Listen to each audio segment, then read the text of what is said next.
NMMS यानी national means cum merit scholarship selection exam, जिसे राष्ट्रीय आय एवं योग्यता आधारित छात्रवृत्ति परीक्षा के नाम से भी जाना जाता है।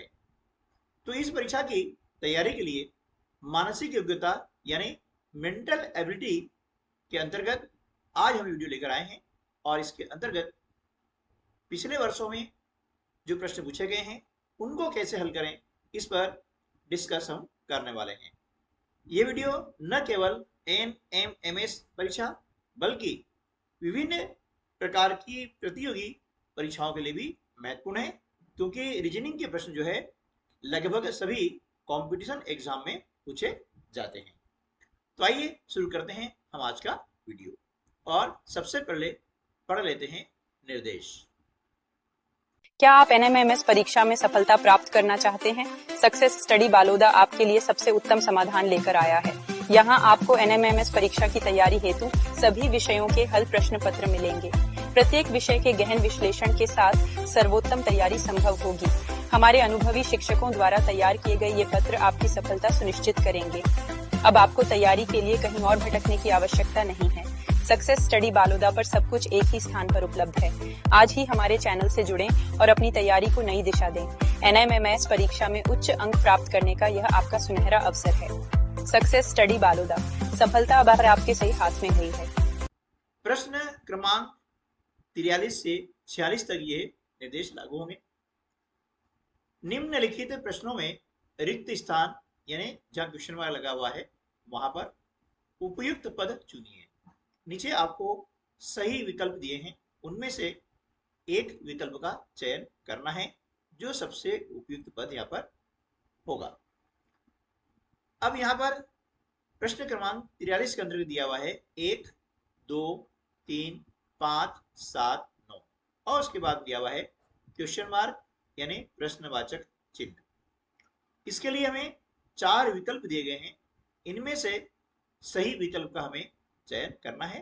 तो यहाँ पर सही विकल्प आ जाएगा ए। विकल्प ए जो है इस प्रश्न का सही उत्तर होगा। तो देख रहे हैं कि हर अगली संख्या जो है पिछली संख्या से 2 अधिक है। देखिए यहाँ 1 अधिक है, फिर इसके बाद में 2 अधिक हुई है, 3, 2, 5, 5 और 2 7, 7 और 2 9, 9 और 2 11। इस प्रकार से यहाँ पर विकल्प ए उपयुक्त पद होगा। प्रश्न क्रमांक 44, ये प्रश्न कहलाते हैं श्रेणी क्रम के, है ना, जिसे श्रृंखला भी कहा जाता है और इंग्लिश में कहा जाता है सीरीज। और सीरीज के प्रश्न जो है सभी परीक्षाओं में पूछे जाते हैं, और इस परीक्षा में भी 3 से 5 प्रश्न पूछे जाते हैं हमेशा। 16, 19, 22, 25। अब हम देख रहे हैं कि हर अगली संख्या जो है पिछली संख्या से 3 बढ़कर आई है, यानी 16 में 3 जोड़ा कितना हो गया 19, 19 में 3 जोड़ते हैं कितना हो गया 22, जब 22 में 3 जोड़ा कितना हो गया 25। अब इसी प्रकार से आगे हम जो है 25 में 3 जोड़ेंगे तो क्या आ जाएगा 28, यानी यहां पर क्या आ जाएगा 28, जो कि विकल्प ए में स्थित है। इसलिए विकल्प ए जो है इस प्रश्न का सही उत्तर होगा। अब इसके बाद में हम देखते हैं अगला प्रश्न। अब देखिए प्रश्न क्रमांक 45 में आप देख रहे हैं कि एक विशेष प्रकार का चित्र दिया हुआ है, और इस चित्र में संख्या दी है। इन संख्याओं में कोई न कोई एक संबंध है। वह संबंध क्या है उसे हमें लॉजिक के द्वारा ढूंढना होगा, और फिर जहां पर ये प्रश्नवाचक चिन्ह लगा हुआ है ना, इसके स्थान पर हमें सही विकल्प का चयन करना होगा। देखिए पहली जो आकृति है इसके अंदर हम देख रहे हैं कि 11, 9 और 40। अब इनमें हम जब संबंध देखते हैं तो क्या आता है ना, वह संबंध हमें यहाँ पर ढूंढना होगा कि ये संबंध है क्या। तो देखिए 11 और 9 को हम जोड़ते हैं, है ना, 11 और 9 को जोड़ते हैं तो कितना आता है 20, ठीक है। फिर 11 में से 9 को घटाते हैं, 11 में से 9 को घटाते हैं तो कितना आता है? 2। अब इन दोनों को हमने गुणा कर दिया, 20 दूनी 40, ठीक है। तो यहां पर 40 आया है, आप देख रहे हैं ये, ठीक। अब ये हमारा लॉजिक है। अब इसी लॉजिक को कंफर्म करने के लिए जो अगली आकृति है उसमें इसका हम क्या करेंगे? प्रयोग करेंगे। तो 15 और 7 को जोड़ते हैं, कितना आता है? 22 आता है। अब 15 में से 7 को हमने घटा दिया, कितना आया? 8। अब 22 में 8 का गुणा किया तो 22 अठे होता है 176, जो यहाँ पर लिखा हुआ है। यानी हमारा जो लॉजिक है बिल्कुल सही है। अब इसी लॉजिक का प्रयोग करते हुए हम तीसरी आकृति में जो प्रश्नवाची चिन्ह है इसके स्थान पर कौन सी संख्या आएगी हम आसानी से ज्ञात कर सकते हैं। तो क्या करेंगे? अब समझिए आप कि 25 में हमें 21 जोड़ना है, ठीक है ना। 25 में 21 जोड़ना है, कितना आ जाएगा? 46। अब 25 में से 21 हम क्या करेंगे? माइनस कर देंगे, घटा देंगे, है ना। और फिर इन दोनों का कर देंगे गुणा, ठीक है। तो 46 में जब 4 का गुणा करते हैं तो कितना आता है? 184। यानी विकल्प ए जो है इस प्रश्न का सही उत्तर होगा, ठीक है। चलिए अब अगला प्रश्न जो है इसके अंतर्गत आपको एक तालिका दी गई है ना, सारणी दी गई है और इनमें विभिन्न संख्याएं भी दर्शाई गई है। अब इन संख्याओं में क्या संबंध है वह संबंध हमें याद करना है। तत्पश्चात जो क्वेश्चन मार्क है, प्रश्नवाचक चिन्ह है, इसके स्थान पर कौन सी संख्या आएगी ये हमें फाइंड आउट करना होता है। तो देखिए हम यहाँ पर जो देख रहे हैं कि 3 का वर्ग 9, ठीक है। 5 का वर्ग 25, 2 का वर्ग 4, 4 का वर्ग 16। तो अब यहां पर देखेंगे कि किस संख्या का वर्ग 36 होता है। तो हम जानते हैं कि 6 का वर्ग यानी 6 में 6 का गुणा करेंगे तो 36 आता है। वर्ग यानी उसी संख्या का उसी संख्या में गुणा, ठीक है। तो विकल्प भी जो है इस प्रश्न का सही उत्तर होगा, ठीक है। चलिए अब हम कर लेते हैं प्रश्न क्रमांक 47 और 48। इसके लिए हमें यहां पर दिए गए हैं निर्देश। अब निर्देशों को ध्यानपूर्वक हमें पढ़ना है।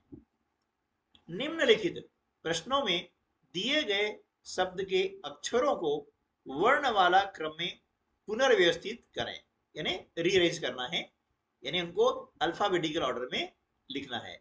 सही क्रम चुने और सही विकल्प चुने। अब देखिए वर्ण वाला क्रम क्या कहलाता है? आपको अल्फाबेट याद है, ए बी सी डी, इस प्रकार से, है ना, ना ये क्रम कहलाता है। A B C D E F G H से लगा करके हम देखते हैं तो एक्स, है ना, वाई और जेड, ठीक है ना, एक्स वाई और जेड, यहां तक ये जो क्रम कहलाता है ये कहलाता है अल्फाबेटिकल ऑर्डर। क्या कहलाएगा? अल्फाबेटिकल ऑर्डर, यानी वर्ण वाला क्रम।